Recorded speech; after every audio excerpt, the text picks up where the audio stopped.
Hola, mi ponencia se titula El escultor Francisco Salcillo, un maestro de la escultura en madera policromada murciana. Francisco Salcillo fue un escultor que trabajó en la ciudad de Murcia a lo largo del siglo XVIII, desde 1727 a 1783. Realizó tres tipologías de escultura en madera policromada.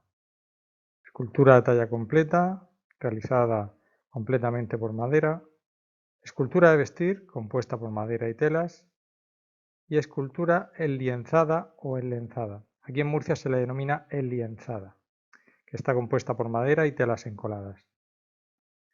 Técnica esta última en la que destacó por su habilidad y calidad técnica. Resaltar que ninguno de los escultores anteriores a él empleó la técnica del enlienzado de este modo, tan solo de manera puntual, caso de su padre Nicolás Salcillo, puesto que se han encontrado ejemplos de nudos en las túnicas hechos con esta técnica, pero nada más, todo lo demás es talla completa. Aquí les pongo unos ejemplos de esculturas de Francisco Salcillo de talla completa. A la izquierda vemos la Virgen de las Angustias de la iglesia de San Bartolomé de Murcia. A la derecha la Virgen de los Dolores de la iglesia de Santa Catalina de Murcia. O unos ejemplos de escultura de vestir, el Jesús Nazareno que se encuentra en Huerta Lovera, la Virgen de los Dolores, el Cristo de la Oración del Huerto y el Cristo de la Caída, que forman parte de los pasos de la Cofradía de Nuestro Padre Jesús Nazareno de Murcia. Y como esculturas enlienzadas pongo dos ejemplos, ahora después los vamos a tratar en profundidad, como son San Pedro Apóstol, el titular de la iglesia parroquial de la ciudad de Murcia, y estas imágenes de Jesús y Judas del paso del prendimiento de la cofradía antes citada.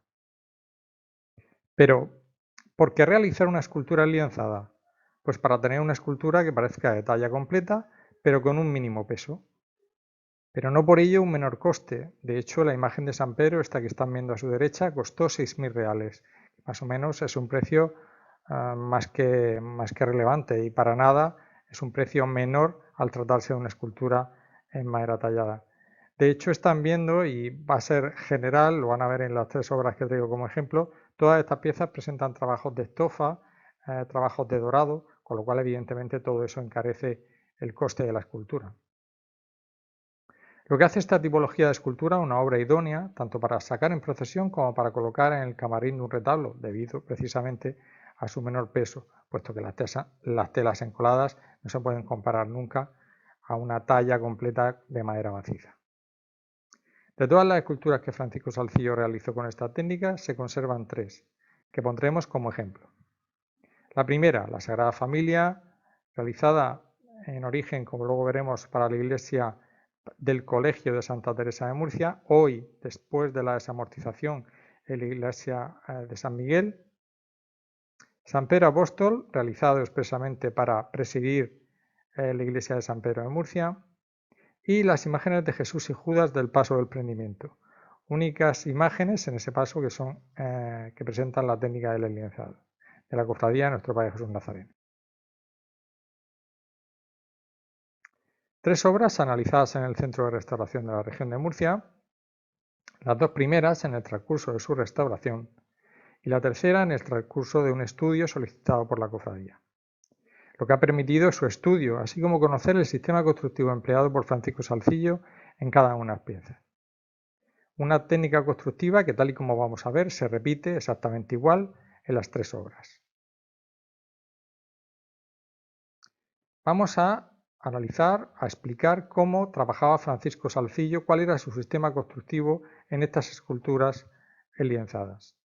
En primer lugar, sobre una estructura base muy similar a la que utiliza, ahora a continuación lo vamos a mostrar, para sus imágenes de vestir, colocaba las telas encoladas que eran sujetas con pequeños clavos de forja, dando forma a las túnicas y a los mantos. A continuación, y una vez secas y endurecidas estas telas, normalmente sargas de cáñamo, eran aplicados los estratos polícromos, sobre las que se hacían trabajos de estofado y burilado. Las tres obras conservadas las presentan. También era habitual, se ha podido localizar, como luego veremos, la introducción de papeles bajo las telas, para que el tejido mojado mantuviese la forma. Papeles que han sido hallados e incluso extraídos en dos de las tres obras expuestas.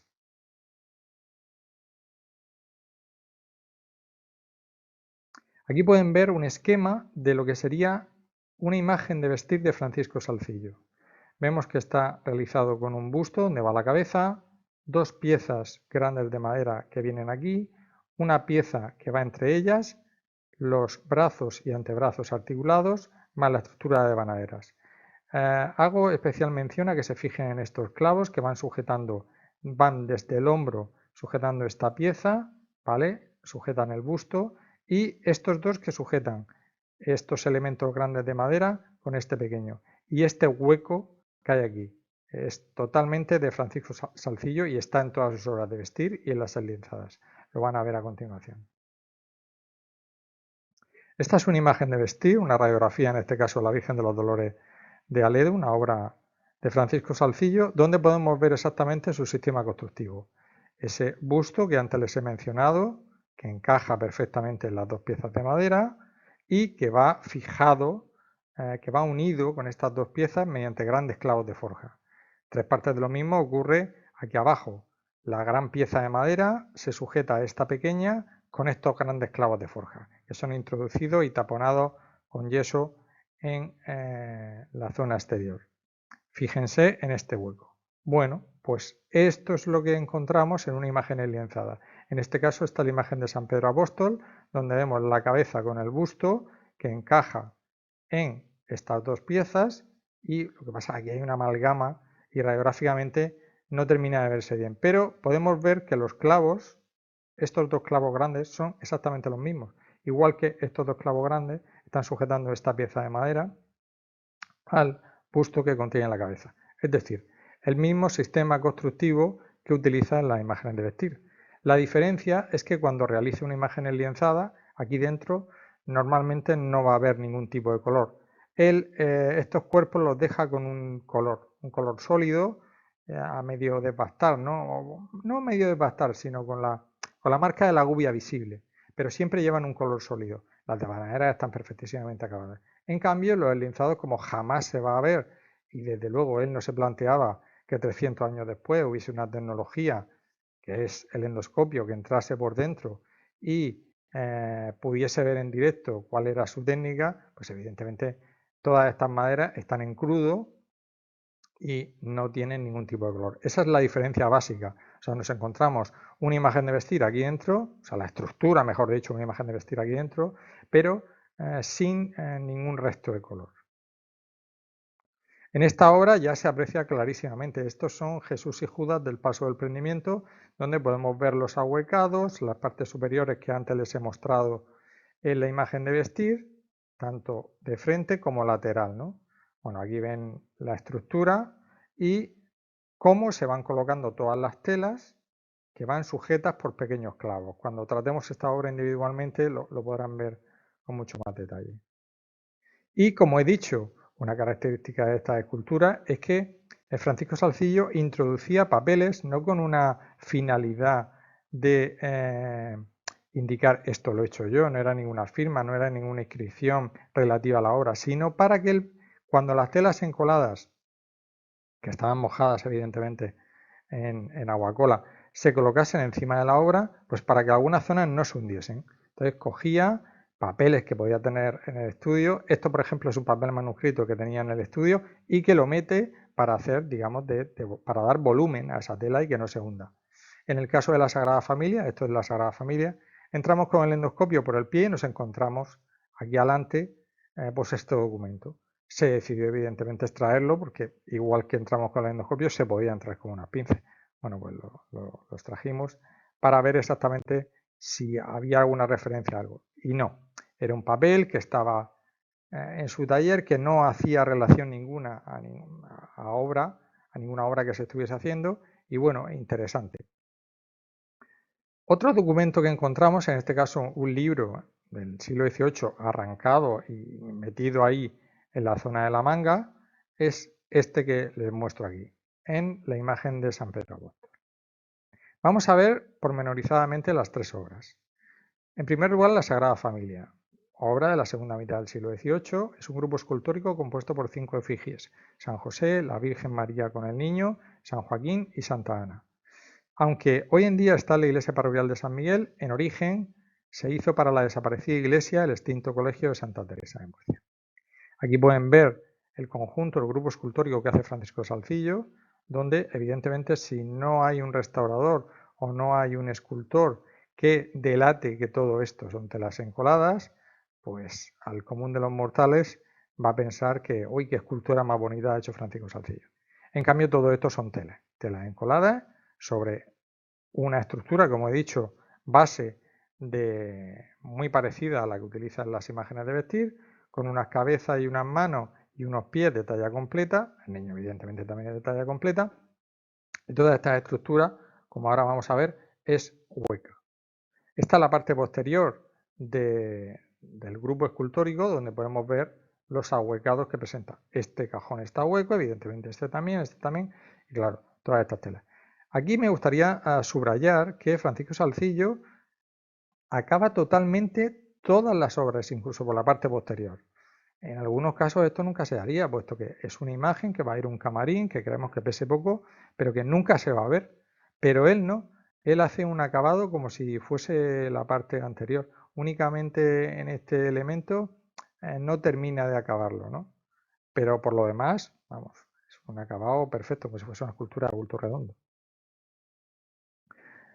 Aquí podemos ver un detalle de la Virgen con niño. Aquí el detalle de San José, San Joaquín y Santa Ana. Y esta es una fotografía un poco más de cerca, en este caso del trabajo de estofa que realiza Francisco Salcillo en el manto de la Virgen, porque quiero resaltar el acabado que realiza en esta escultura, porque lo vamos a ver también en la imagen de San Pedro y lo vamos a ver también en la imagen de Jesús y Judas del Paso del Prendimiento. Aquí podemos ver, son unas líneas horizontales que se van montando unas a otras de una determinada manera y que es muy característico de la obra de Francisco Salcillo. Por otro lado, también están muy presentes, sobre todo en los bordes de los mantos y de las mangas de las túnicas, trabajos de burilado sobre oro fino. Aquí podemos ver la delicadeza con la que utiliza esos enlienzados, ¿no? En este caso, este es el paño que va cubriendo las partes íntimas del niño Jesús. O, fíjense, estos acabados. O sea, es un gran maestro de esta técnica y la domina como nadie. Aquí pasamos directamente ya a una imagen radiográfica, en este caso de San José, donde podemos ver estos pequeños clavos que Francisco Salcillo utiliza para fijar las telas a esa estructura interna. La estructura interna que evidentemente tiene esos grandes clavos que antes habíamos visto en la imagen de vestir y que sirven para fijar la estructura interior de madera. La Virgen María, vemos los clavos pequeños que están sujetando las telas en distintos sitios y los clavos grandes que refuerzan la estructura de madera. Santa Ana, exactamente lo mismo, los clavos grandes uniendo las piezas de madera internas y los clavos pequeños, los clavos de forja pequeños, sujetando esos enlienzados. Francisco Salcillo, en estas obras, yo siempre lo defino como un modista, un costurero total, porque hace unos acabados extraordinarios, ¿no? Va diseñando, va colocando las telas de una manera exquisita. Aquí pueden ver una parte de la Sagrada Familia, en este caso de la parte inferior, donde se ve donde se insinúan bastante bien los listones de la estructura de banadera y esos pequeños clavos que evidentemente les está sirviendo para sujetar, unidos con otros clavos que ya sabemos que sujetan piezas de madera interna. De la Sagrada Familia pasamos a la imagen de San Pedro Apóstol, una obra realizada en 1780, está documentada, perteneciente a la iglesia parroquial de San Pedro. De hecho, se hizo para presidir el camarín del retablo mayor. Aquí lo pueden ver, al final está la iglesia de San Pedro de Murcia, donde en la hornacina del retablo mayor está la efigie de San Pedro, que ahora veremos más de cerca. Efigie de San Pedro que este año ha sufrido una restauración por parte del Centro de Restauración de la región de Murcia, devolviendo no solo toda la policromía original, que incluso se ha encontrado aquí en la roca, sino también este elemento que estaba perdido, estaba en los almacenes de la cofradía, y no se tenía muy claro si era original o no, y bueno, se pudo constatar que efectivamente era un gallo que hizo Francisco Salcillo, que iba en esa posición, que iba en ese lugar, y bueno, se puede hacer una recuperación total de la obra. Aquí pueden ver la parte posterior de San Pedro, tres partes de lo mismo a la Sagrada Familia. Estamos ante una imagen que va a encontrarse en un camarín, que nunca se va a ver por la parte posterior, pero que Francisco Salzillo quiere acabarla como si fuese una talla completa. De hecho, todo está lleno de oro y no hay ni un solo rincón que no lo tenga. Incluso la roca que hemos descubierto en esta reciente restauración que he mencionado, que estaba policromada, presenta policromía en toda esta parte posterior. Un detalle, en este caso de la imagen de San Pedro, de la túnica, donde podemos ver esas rayas horizontales, que son exactamente las mismas, los mismos acabados decorativos de estofa que realiza la Sagrada Familia. Aquí podemos ver una radiografía de San Pedro donde vemos los clavos pequeños que están sujetando las telas y los clavos grandes que son los elementos que utiliza para reforzar las piezas de madera interna de la escultura. En estas dos radiografías vamos a ver exactamente lo mismo que antes les he mencionado en ese esquema de imagen de vestir, es decir, los clavos grandes que sujetan una estructura interna y esos clavos pequeños que van fijando, que van colocando la tela donde él quiere para crear esa túnica, ese manto o ese elemento que él quiere crear y diseñar. Y por último tenemos a Jesús y Judas del Paso del Prendimiento, una obra de 1763 realizada para la cofradía de Nuestro Padre Jesús Nazareno. En realidad es el segundo prendimiento que Francisco Salzillo realiza para la cofradía, puesto que anteriormente en 1735 realizó uno de vestir que fue sustituido en 1763 por este. Aquí pueden ver el paso completo a la salida de su iglesia, de la iglesia privativa de Jesús, la mañana de Viernes Santo, que es cuando procesiona. Si se dan cuenta, está compuesto por tres esculturas de talla completa, San Pedro, en este caso, en la acción de cortar la oreja a Malco, y el soldado que viene a prender a Jesús después de que Judas le dé el beso. Precisamente esta unión de piezas enlinzadas con piezas de talla completa dio que pensar e incluso había teorías, evidentemente sin ningún planteamiento real o con datos objetivos, que venían a decir que estos enlienzados no podían ser originales, que esto era un enlienzado colocado probablemente por una familia de escultores, Francisco Sánchez Tapia, Francisco Sánchez Graciel y su hija Cecilia, a finales del siglo XIX cuando restauran los pasos, en torno a 1896-97. Bueno, pues esto no es así.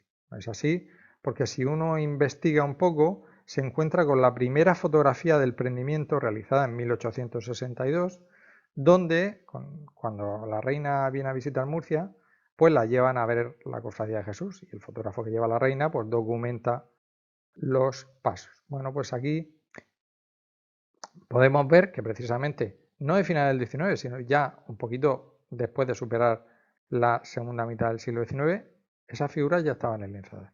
Por lo tanto, solo con esta fotografía podríamos tirar por tierra esa teoría que decía que esos enlienzados los habían colocado los escultores de finales del XIX, puesto que en 1862 ya estaban.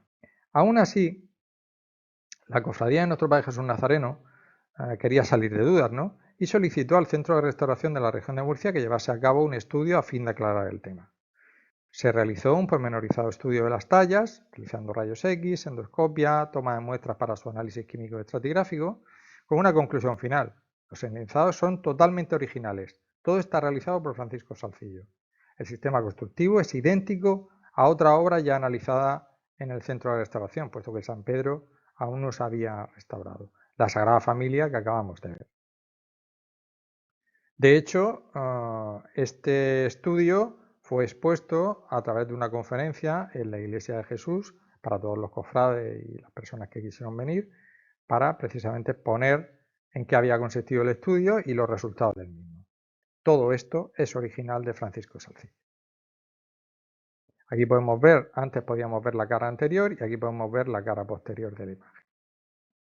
Y volvemos a este detalle de las líneas horizontales que evidencian una técnica y evidencian un seguimiento, una forma de trabajar que se repite una y otra vez. Y esta es la imagen que antes les he mostrado con los clavos pequeños, los clavos grandes, la estructura inferior o subyacente de imagen de vestir y demás. Pasamos a las conclusiones para finalizar la ponencia. Francisco Salcillo trabajó magistralmente la técnica del lienzado, realizando diversas imágenes. Técnica posiblemente elegida por la disminución de peso en la escultura, no por el menor costo económico.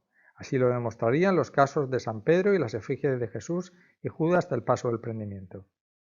El lienzado es que siempre siguen un mismo patrón constructivo, tal y como hemos visto.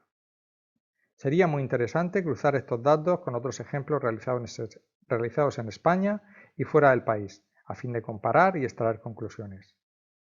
Muchas gracias por su atención. Buenos días o buenas tardes a los asistentes a las segundas jornadas internacionales de escultura ligera. Un saludo especial para el comité coordinador y un agradecimiento por la posibilidad de presentar mi trabajo titulado Dar cuerpo ligero a los santos, Iglesia de San Ignacio, Compañía de Jesús.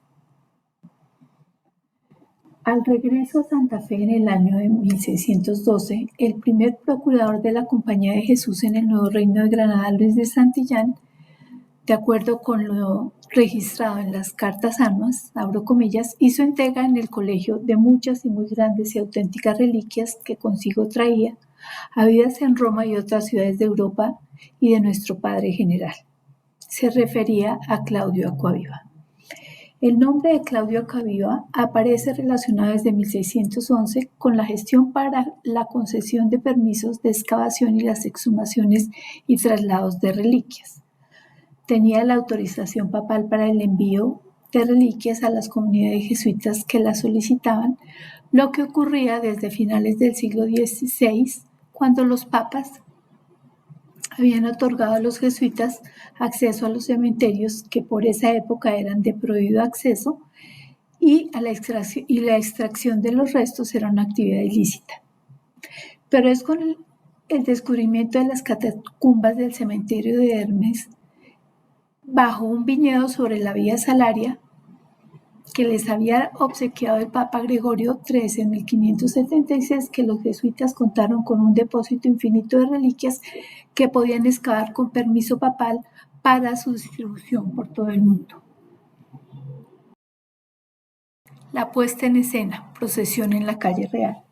Las reliquias fueron presentadas por la Compañía de Jesús ante las autoridades eclesiásticas en Santa Fe, acordándose realizar una procesión con los relicarios por la calle principal, ritual que resignificaba simbólicamente las reliquias, estableciendo varias formas de relación de estas con la ciudad. Se fortalecía la sacralización del territorio urbano y la evangelización de la población, proporcionando lazos de solidaridad, creencias en común, los poderes curativos de las reliquias y también con las festividades alrededor de los santos. Estas se celebraban en su día correspondiente colocando sus relicarios en un altar, con lo que paralelamente se persuadía y movía la devoción a través del ejemplo de la vida de los santos, que estaban presentes como figuras sinecdóticas, en donde una parte, los fragmentos óseos, representaban el todo, rompiendo la tensión entre la distancia y la proximidad.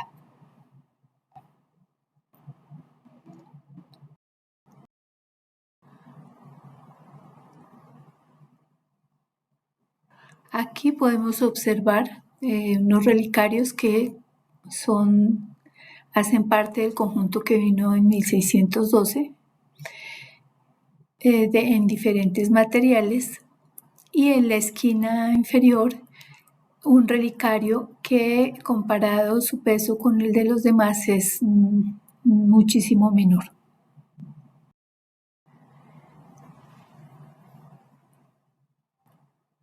La evidencia establecida en cuanto a este peso llevó a la pregunta por la técnica de manufactura de la pieza y también por la posibilidad de la existencia de otros relicarios de peso ligero entre la colección.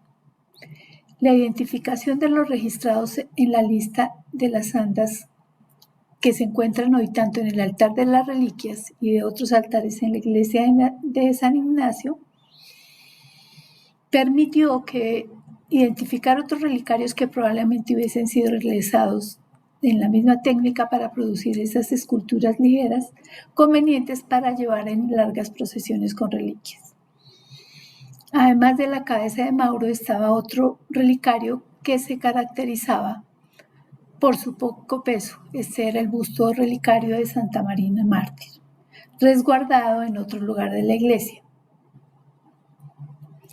En cuanto a los ubicados en los altares, que eran fácilmente accesibles, se encontraron dos que tenían como característica su oquedad evidente al efecto de la percusión en la escultura: el busto relicario del Papa Tiberio y el de San Linardo Obispo. Así, en las andas registrados el relicario de Santa Marina Mártir como un medio cuerpo dorado, es una escultura de bulto redondo, adosada sobre una peana de madera con la inscripción de su nombre en la parte frontal.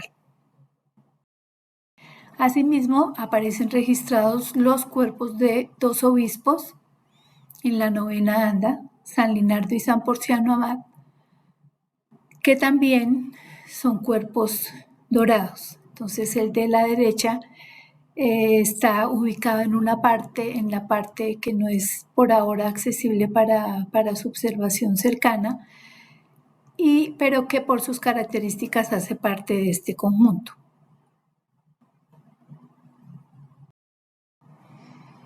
También se encuentran hoy en la iglesia los que se colocaron en la séptima anda, otros dos medios cuerpos dorados de sumos pontífices, que traían las reliquias de San Eleuterio y San Alexander, papas. Hay que anotar la diferencia en la escritura de los nombres, tanto en los relicarios como en los diferentes documentos consultados.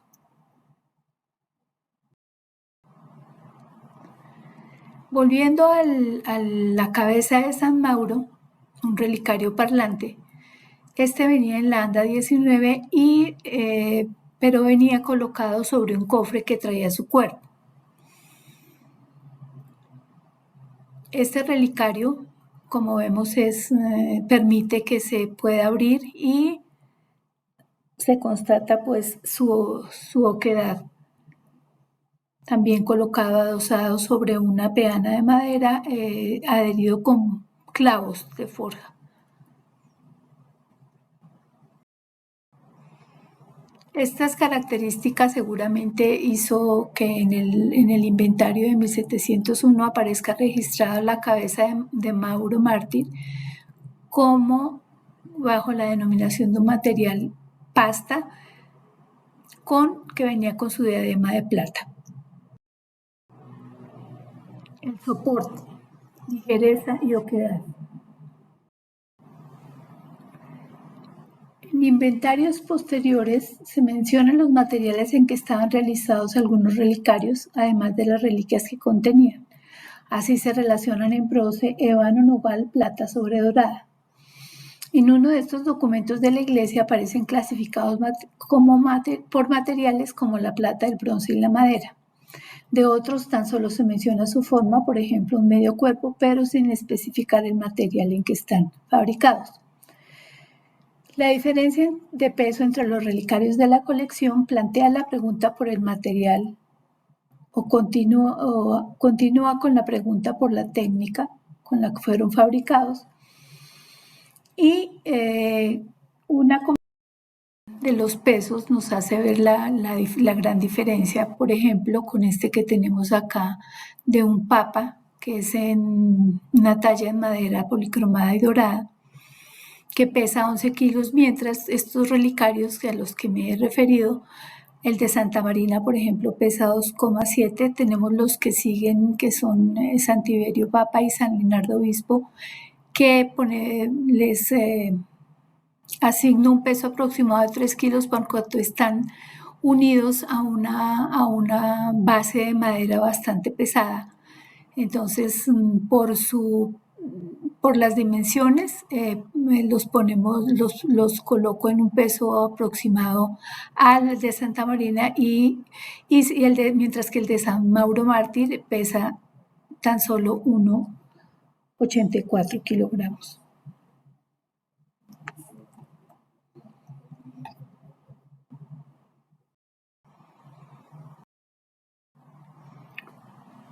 La fractura producida por un golpe que deformó la parte superior de la cabeza del relicario de Santa Marina permitió identificar varias capas constitutivas del soporte. En la parte inferior se observó una tela cubierta sobre la cual se encuentra una capa que constituiría el aparejo base de preparación seguida por el bol rojo y la laminilla de oro. También en la parte frontal de la cabeza de San Mauro se pudo observar a simple vista la presencia de varias capas, entre ellas una de tela. Esta identificación es en la parte frontal de la cabeza y se puede ver las varias capas que constituyen el soporte. En algunas este deterioro, digamos que la zona de la fractura está muy sucia, pero se pudo tomar una pequeña muestra y se hizo un análisis con microscopía electrónica de barrido SEM y los resultados que muestran de una zona es lo que parece ser pulpa de papel. Vemos las diferentes fibras reunidas y recubiertas o con restos de un material que se compone en su mayoría de aluminio y sílice. Pero igual ahí faltan hacer más exámenes, más análisis, por ejemplo, para identificar el encolante del papel aplicado al papel, el tipo de fibra, a qué tipo de fibra corresponde. Con esta descripción o esta observación directa de este soporte, la búsqueda entonces me llevó al vocabulario del arte toscano, del arte del diseño, escrito por Filippo Baldinucci en 1681, que recogía toda una tradición artística. Ahí aparece el término de cartapesta, que lo describe cómo se realiza un soporte con el que hacían las máscaras en carnaval y de otras figuras que parecían yeso, poniendo a macerar restos de papel por varios días y luego macerándolos en un mortero, de modo que el papel se reducía casi a un ungüento. Con este ungüento se tenía un molde y se aplicaba por la parte hueca del molde, y en el molde se iba exprimiendo con una esponja el exceso de agua. Al final se colocaban restos cuando ya estaba bien comprimido el papel, se ponían retazos de lino para darle fortaleza y se dejaba secar. Dice que las telas de lino se aplicaban con un cepillo y con la misma pasta de papel. Luego se dejaba secar al sol y se les agregaba una pez griega y se colocaba al fuego luego de unir las diferentes piezas para formar un objeto. Y dice él que se podía hacer cualquier cosa que uno quisiera. Se podía ponerle yeso, dorarla o darle color. otra puesta en sentido vertical. En esta también podemos observar una vista de perfil del lado de la escultura, también colocadas pedazos de tela. Al igual que en la escultura de uno de los papas. Aquí se alcanzan a ver unas pequeñas líneas del tejido. Moldes para una serie. La semejanza entre los relicarios, su diseño formal, de los medios cuerpos y de las peanas permite proponer la serialidad del conjunto de papas y obispos, fabricación de un taller que contaba con diferentes moldes que combinaban para producir diferentes tipos de relicarios. La identificación a simple vista de señales de unión de piezas y la identificación de otras en las placas radiográficas coincide con la descripción de Baldinucci, refiriéndose a que los objetos se lograban con la unión de diferentes partes fabricadas con la ayuda de moldes.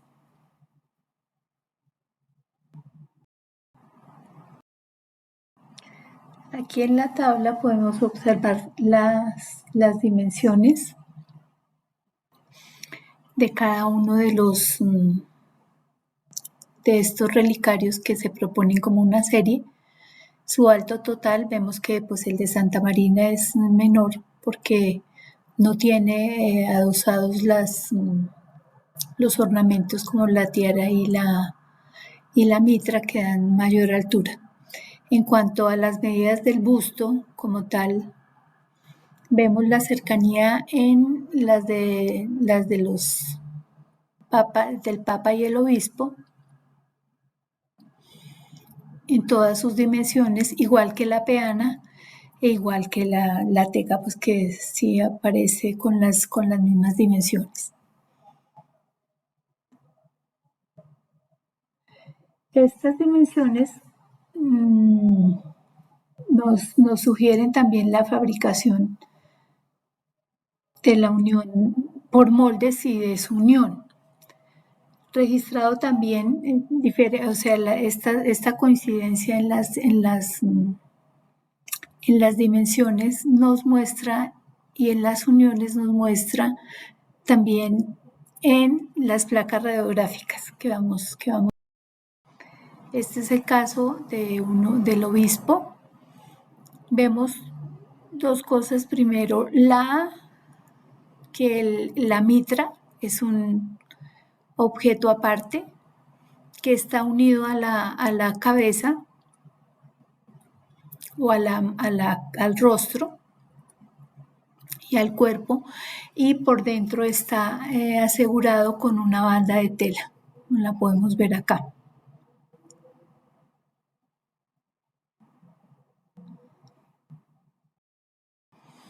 En el caso de Santa Marina, vemos aquí la huella de la división, de la unión entre el molde del rostro y dos huellas de unión, la huella de unión en dos partes del cuerpo. Aquí la vemos de frente. Y en el caso nuevamente con el obispo, vemos que la mitra está también formada por dos partes, igual que el cuerpo, en la parte anterior y la parte posterior.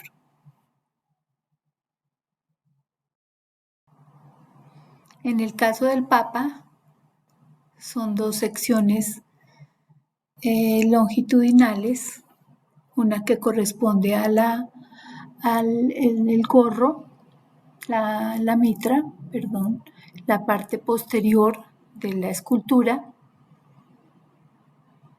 y la parte delantera del cuerpo.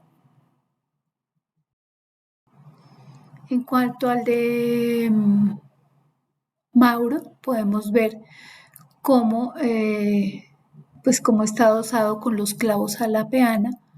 Tiene la parte del rostro es unido a dos partes de la parte posterior de la cabeza, y pues la tapa es un elemento aparte.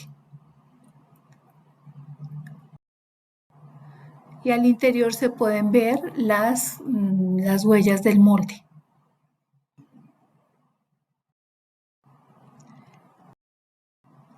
La individualización. La utilización de moldes diferentes para el rostro de los santos serían los caracterizadores de las formas faciales, como los de la nariz y los pómulos. Estas se complementarían con los acabados del encarnado y frescores realizados, y la apariencia de la barba dada por un elemento con puntas aplicado sobre el aparejo fresco, al que se aplicó color oscuro eliminando excesos, dejando a la vista el color depositado en la textura de puntos para asemejar el pelo de la barba en diferentes intensidades. En cuanto a los ornamentos, tienen como característica común el dorado, y sobre este la realización de diseños con color con punta de pincel muy esquematizados. El diseño formal del molde sirve de base para que se complemente con la aplicación de color en los volúmenes de las formas de la capa pluvial en este caso y las coronas de la tiara. Finalmente, en el estudio de los medios cuerpos dorados y la cabeza relicario fabricados en cartapesta policromada y dorada, se evidencia cómo su diseño y fabricación son soluciones a necesidades particulares del contexto de una época en la Compañía de Jesús, que llevaba a escala global las misiones de evangelización. Por su peso ligero, eran las ideales para sacar en procesiones, fabricando cuerpos ficticios para ubicar las reliquias de los santos. Se suplía así la gran demanda de estos objetos, en donde la serialidad producida a partir de la unión de moldes y su policromía resolvían rápidamente la fabricación. Finalmente, deseo agradecer muy especialmente por las facilidades brindadas para el estudio de los relicarios al Padre Santiago Tobón Grajales, administrador de la Iglesia San Ignacio en Bogotá, secretario ejecutivo de la Manzana Jesuítica de la misma ciudad. Muchas gracias. Bienvenidos a esta presentación sobre la materialidad de las imágenes de vestir en la escultura e imaginería religiosa. Soy David Triguero Berjano, licenciado en Bellas Artes y doctorando por la Universidad de Sevilla. En primer lugar, quiero expresar mi sincero agradecimiento al Comité Científico por la amable invitación a participar en esta jornada sobre escultura ligera. También quiero extender mi gratitud a las prestigiosas instituciones que han hecho posible este evento. Mi pasión por la conservación y restauración de bienes culturales en madera policromada me llevó a obtener el DEA en el 2013 y a explorar esta temática en mi tesis doctoral, que se encuentra en su fase final. En el campo de la investigación he contribuido con publicaciones y he investigado en instituciones prestigiosas como el Instituto de Investigaciones Estéticas de la UNAM y el Hospital de la Santa Caridad de Sevilla. En esta presentación exploraremos la materialidad de las imágenes de vestir en la escultura religiosa, su técnica y su evolución histórica, desvelando los secretos tras la vestidura. Al analizar la materialidad de las imágenes de vestir, podemos descubrir pistas cruciales sobre la identidad de los artistas, la cronología de las obras y las influencias estilísticas de diferentes épocas y regiones. Además, presentaremos el estudio de un caso. Les invito a descubrir la riqueza matérica de estas obras únicas a lo largo de nuestra presentación. Las imágenes de vestir surgieron en la Edad Media y evolucionaron en España, destacando la tipología de imagen de candelero en el siglo XVI. Aunque no existe una definición universal, se caracterizan por sus partes anatómicas visibles, como cabezas y manos. Sin embargo, se ha pasado por alto la importancia de las partes ocultas bajo la vestidura, como el tronco y brazos, en la comprensión de estas obras y su contexto histórico. Investigar estos elementos subyacentes es esencial para obtener información sobre la sociedad, la cultura y la autoría de estas esculturas. Mi investigación se basa en la perspectiva interdisciplinaria de la materialidad, promovida por expertos como Gabriela Siracusano y Agustina Rodríguez, y valorada tanto por restauradores de obras de arte como por expertos en colaboración con historiadores, químicos y biólogos. Coincidimos con Cesare Brandi en que la restauración es un momento fundamental para comprender la obra de arte en su consistencia física y su significado estético e histórico. Este enfoque se basa en la idea de que la materialidad de una obra de arte es esencial para su comprensión. Exploramos aspectos físicos y materiales, así como prácticas de creación. Nuestra investigación combina la historia del arte, la cultura visual, la química y la física, y trabajamos con un equipo multidisciplinario para enriquecer nuestro enfoque. Utilizamos diversas técnicas como radiografía y análisis químico para identificar los elementos en las obras de arte. En resumen, mi investigación se centra en la materialidad de las obras de arte, considerando tanto su composición física como su significado simbólico, aportando una perspectiva interdisciplinaria que arroja nueva luz sobre su historia y su contexto. En el informe técnico de diagnóstico realizado en 1973 por el Instituto de Patrimonio Cultural de España y firmado por el restaurador Joaquín Cruz Solís, titulado Informe sobre el estado de conservación y de la restauración aconsejable de la cabeza y manos de la imagen de María Santísima de la Esperanza Macarena, se destaca un detalle esencial que arroja luz sobre el alcance del estudio. El propio título del informe revela que los técnicos del IPC solo tuvieron acceso a la cabeza y manos de la imagen. Esto pudo deberse a dos causas, o bien a que la hermandad que custodia la imagen limitó el acceso únicamente a estas partes de la escultura, o bien a que el técnico solo dio importancia a estas partes de la obra, como se indica en el título del informe, obviando por tanto las partes internas, cuerpo, brazos y candeleros, resultando un informe incompleto y sesgado. En la siguiente diapositiva se presenta una taxonomía de las diversas tipologías de imágenes de vestir según su morfología. Cada caso no solo es el resultado de las técnicas y materiales empleados, sino también de las transformaciones y renovaciones que ha sufrido la imagen, que aportan una estética singular a cada una de estas categorías. Estas variaciones en la morfología reflejan tanto las intenciones originales de su creación como las posteriores transformaciones que ha experimentado. En otras palabras, al estudiar la materialidad de esta obra, en particular las de sus partes internas que permanecen ocultas tras la vestidura, podemos desentrañar su historia material, comprender los cambios en su uso que motivaron estas transformaciones estilísticas y arrojar luz sobre su evolución a lo largo del tiempo. Dentro de la genealogía que se inserta como imágenes de vestir, se encuentra en primer lugar la distinción entre las imágenes que son creadas para ser vestidas y aquellas que por circunstancias se transforman en vestidera, como el caso que vemos en la imagen. Se trata de la transformación de la Virgen de Gracia de Carmona, Sevilla, talla románica del siglo XIII, que es devastada para colocarle nuevo juego de manos separada, nueva imagen del Niño Jesús de Malina, una estructura para darle más altura, todo revestido con ricas ropas de manto y saya al estilo de la vestimenta de las damas de la corte según la moda femenina en España en el siglo XVI, influenciada por la infanta Isabel Clara Eugenia. Dentro de las imágenes realizadas expresamente para ser vestidas se diferencian tres tipologías. La primera de ellas es la imagen de vestir de maniquí, la cual tiene entalladas y articuladas todas sus extremidades.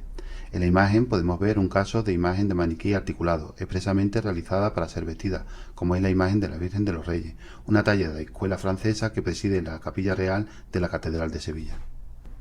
Dentro de esta misma tipología de imagen realizada expresamente para vestirse, encontramos las imágenes de vestir de candelero, tipología originaria de España que aparece en el siglo XVI y es el resultado de la evolución y transformación de las imágenes de bulto redondo para ser vestidas. También perteneciente a esta tipología de imagen realizada expresamente para ser vestida, podemos encontrar tallas de bulto redondo policromadas, que por motivos de decoro llevan talladas las vestiduras internas. Este es el caso de esta imagen de Santo Domingo de Guzmán, realizada en el siglo XVII por Juan de Mesa. A partir del siglo XVI se observa el surgimiento de la imagen vestidera de candelero como un resultado de la transformación de las imágenes de bulto redondo hacia este nuevo formato. El primer documento que atestigua la creación de una imagen de vestir de candelero es el contrato de ejecución de la Virgen de la Soledad de Marchena, Sevilla, obra realizada por Gaspar del Águila en 1570. En este contrato se detallan tanto las partes que componían una imagen procesional de vestir como los materiales que se emplearían en su confección. Se destaca especialmente la utilización de una armadura elaborada con listones de borne que constituye el candelero, así como los brazos confeccionados a partir de lienzo y estopa. Medio siglo después se produjo un cambio significativo en la tipología, técnicas y materiales empleados para la articulación de los brazos de las imágenes de vestir. Este cambio se caracterizó por la adopción del sistema de articulación mediante galletas de madera. Este nuevo enfoque se encuentra detallado en el contrato de ejecución de la imagen de la Virgen del Socorro, perteneciente a la Hermandad del Amor de Sevilla, en el año 1618, y fue firmado por Juan de Mesa. En el contexto del siglo XVIII se introdujeron nuevos sistemas de articulación más avanzados para los brazos de las imágenes de vestir. Entre estos avances se destacó el sistema mixto de esfera macho y hembra, acompañado de elementos de fijación que permitían asegurar la posición de los brazos mediante pasadores y aldabillas metálicas. Desde el siglo XVI hasta la actualidad han existido diferentes tipologías de candeleros. En la imagen se presenta una comparativa entre dos candeleros representativos. A la izquierda se encuentra un candelero original del siglo XVII compuesto por una base y 4 listones, mientras que a la derecha se muestra un candelero contemporáneo que sigue el diseño de los candeleros del siglo XVIII, caracterizado por tener una base ovalada y ser más ancho que el primero. Este último está compuesto por 8 listones o 8 pabellones. En la siguiente diapositiva deseo destacar la importancia de considerar todas las capas o elementos materiales que componen una imagen de vestir. Esto incluye no solo la ropa y diferentes forros, sino también diversas telas que pueden proporcionar pistas sobre la época en que se creó la obra. Además, es fundamental tener en cuenta documentos en papel u otros materiales que pueden haber sido adheridos a la imagen a lo largo de su historia. En muchas ocasiones las imágenes de gran devoción tienden a acumular una variedad de elementos materiales a lo largo del tiempo. Esto se debe a una constante práctica de ocultar la materia primitiva y todas las transformaciones que ha experimentado la imagen. Esta acumulación de capas de material no solo sirve como protección, sino que también genera una carga simbólica e inmaterial en torno a lo sagrado, lo que no debe de ser revelado y mostrado públicamente. Hoy en día la materialidad de estas obras de arte se convierte en una valiosa fuente de información que arroja luz sobre la historia de la obra. Para ilustrar este punto podemos citar dos ejemplos significativos. En primer lugar, la camisa mudéjar que vistió la Virgen de Gracia de Carmona y donada por Isabel I de Castilla.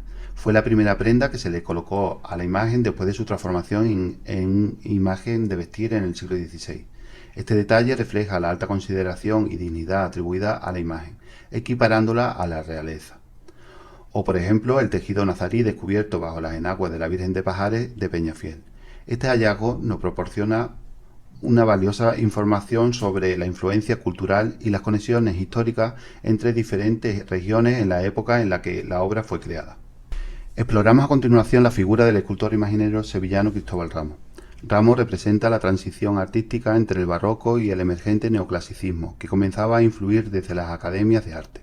No en vano desempeñó un papel destacado como profesor de escultura en la prestigiosa Academia de Bellas Artes de Sevilla, que en sus primeros días fue conocida como la Real Escuela de las Tres Nobles Artes y que fue fundada en 1776. Su formación artística se forjó en un entorno influenciado por el barroco, que era la corriente artística más arraigada a la ciudad en ese momento. En la siguiente diapositiva exploraremos los materiales utilizados por Cristóbal Ramos en sus esculturas, destacando las terracotas y las telas encoladas como elementos predominantes. Ramos era conocido como un escultor en barro y no en madera, lo que resalta su preferencia por estos materiales. Trabajó con una amplia variedad de materiales, incluyendo barro, tela encolada, papel, cartón, pasta de papel, estopa y madera para el soporte de sus esculturas. Estas obras se consolidaban mediante el uso de clavos de forja, tachuelas y alambre. Es importante mencionar que en la época de Ramos, Sevilla se enfrentaba a una escasez de materias primas debido al traslado de la Casa de la Contratación a Cádiz en 1717, lo que impactó negativamente en la disponibilidad de materiales en la ciudad. En estas dos obras inéditas que examinaremos, La Divina Pastora y La Magdalena Penitente, podemos apreciar una interesante combinación de la tradición barroca y el estilo rococó, influenciado por las corrientes académicas que caracteriza al autor. En esta obra, Cristóbal Ramos muestra un dominio excepcional del dibujo y el volumen. Las radiografías revelan su habilidad compositiva y destreza escultórica al fusionar diferentes elementos y materiales. Ramos adopta un enfoque innovador al combinar materiales de manera similar a un collage, anticipando una visión contemporánea de la escultura. A pesar de las limitaciones materiales de su época, Ramos demuestra una creatividad polimatérica que se traduce en una expresividad notable de sus obras. En algunas de sus obras, Cristóbal Ramos opta por la madera como material principal para realizar piezas específicas. Un ejemplo notable es el busto de la Dolorosa que se encuentra en el Museo Nacional de Escultura de Valladolid. En esta obra, el escultor ha tallado con delicadeza la cabeza y las manos, las cuales están sujetas a una estructura interna sencilla de madera. Sobre este soporte, Ramos coloca con maestría las telas encoladas, dándole forma y luego recubriéndolas con una rica y colorida policromía estofada. Además, es importante destacar el uso de postizos, de ojos de vidrio de perilla, un rasgo distintivo del estilo del escultor. Asimismo, podemos admirar obras de Cristóbal Ramos en museos internacionales, como la imagen de San José con el niño que se encuentra en el Museo Soumaya de la Ciudad de México. No obstante, es importante señalar que esta obra ha sido erróneamente atribuida al escultor granadino del siglo XVIII, José Risueño.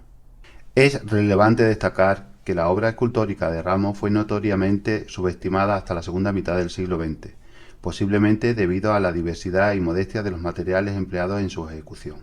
Fue a raíz de la publicación de la doctora Montesino que se presentó un marcado incremento en el interés por la vida y obra del escultor sevillano. Actualmente está viviendo un periodo de resurgimiento y reconocimiento, lo cual se manifiesta en la creciente cantidad de publicaciones realizadas por destacados investigadores en los últimos años. Además, exposiciones recientes de su obra, como la que tuvo lugar en Sevilla en el 2022, han destacado la prolífica producción del artista y el resurgimiento de su reconocimiento. Estas exhibiciones también han inspirado a investigadores a realizar nuevas contribuciones, como publicaciones y atribuciones que siguen enriqueciendo su extenso y valorado catálogo. El autor se destaca por su capacidad para crear imágenes de gran tamaño para procesionar, utilizando las mismas técnicas y materiales que en las imágenes más pequeñas, como la Virgen de las Aguas, una escultura realizada por el artista en 1772 para la Hermandad del Museo de Sevilla.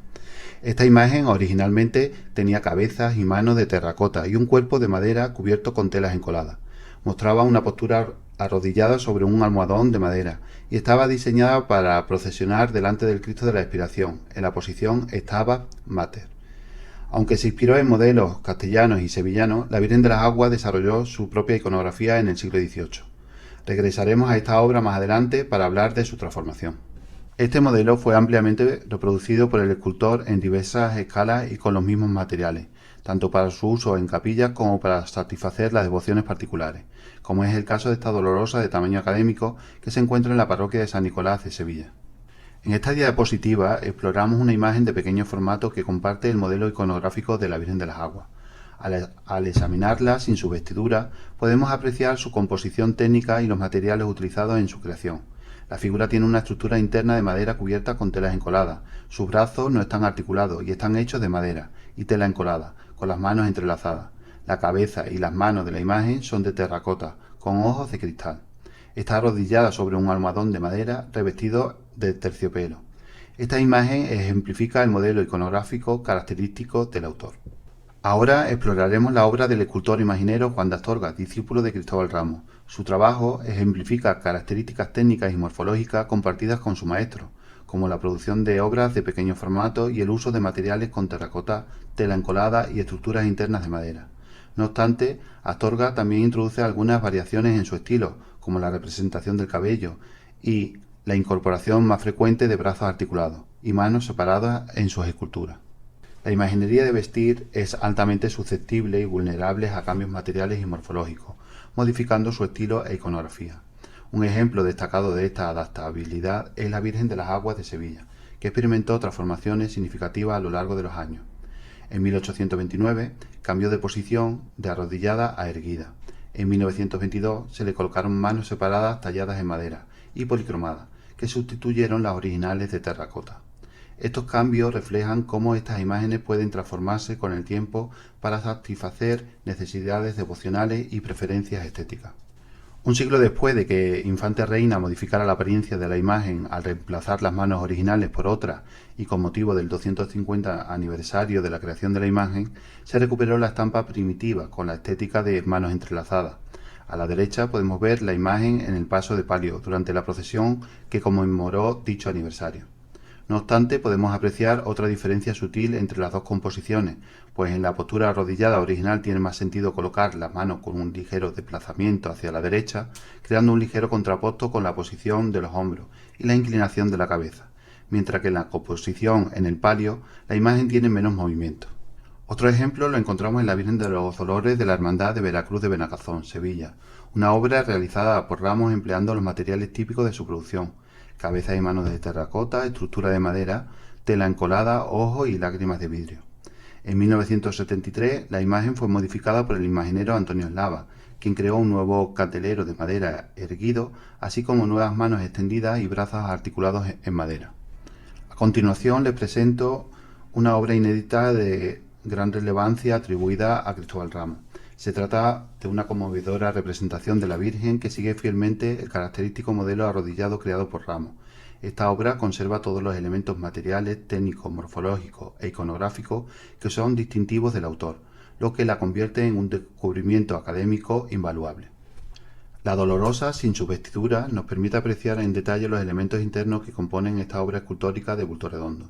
La cabeza y las manos de la Virgen están meticulosamente modeladas en barro cocido, mientras que el cuerpo se encuentra sobre una estructura de madera que está recubierta con telas encoladas. El proceso de creación de esta obra siguió un cuidadoso procedimiento. Se comenzó con la creación de una base que simula el suelo marmoleado y un cojín de madera. Luego se ensambló un armazón de madera sobre el cual se colocó la cabeza de la Virgen, que incluye ojos de cristal en su interior. Las manos se fijaron al cuerpo mediante un armazón metálico interno, que se ancla a la estructura principal. A continuación se aplicaron las telas encoladas para dar forma al vestido, ajustándolas con tachuelas metálicas clavadas en el armazón. Mostramos una comparación visual entre la fotografía frontal y lateral de la obra, junto con sus respectivas imágenes radiográficas. Esto nos permite analizar en detalle los materiales utilizados en esta escultura, destacando su relevancia como ejemplo de escultura ligera y del tema central en esta jornada, la polimateria. Para finalizar, me gustaría concluir compartiendo detalles sobre una imagen de vestir que tuve el privilegio de restaurar recientemente. Se trata de la Virgen de los Dolores del antiguo oratorio de San Felipe Neri, ahora parroquia de San Alberto en Sevilla. Esta escultura, en su origen de bulto redondo y atribuida al taller de Pedro Roldán en 1698, experimentó una transformación en 1796 para convertirse en una imagen de vestir. Durante el proceso de restauración hemos confirmado que esta reconfiguración, que preservó la cabeza, las manos y parte del cuerpo, fue realizada por Cristóbal Ramos, como se deduce en los elementos materiales y técnicos descubiertos. Los detalles de esta investigación se presentarán en una futura publicación. En definitiva, consideramos que la materialidad de las imágenes de vestir en la escultura religiosa ofrece una ventana única para explorar la historia de estas obras de arte. Esta investigación adopta una perspectiva interdisciplinaria que involucra a expertos de diferentes campos como la historia del arte, la química, la biología y la restauración, para enriquecer nuestra comprensión de la materialidad de las obras de arte y su contexto histórico. A lo largo del tiempo, estas esculturas han experimentado cambios notables en las técnicas y materiales utilizados, lo que refleja preferencias estilísticas y condiciones históricas cambiantes. Estas obras demuestran una notable adaptabilidad, con transformaciones en morfología, estilo e iconografía, a menudo en respuesta a necesidades devocionales y preferencias estéticas. Maestros como Cristóbal Ramos han influido en la generación de diferentes tipologías en la imaginería de vestir, introduciendo nuevas técnicas y materiales en sus obras. La investigación en este campo continúa y la documentación y difusión de hallazgos futuros son esenciales para enriquecer la comprensión colectiva. Muchísimas gracias.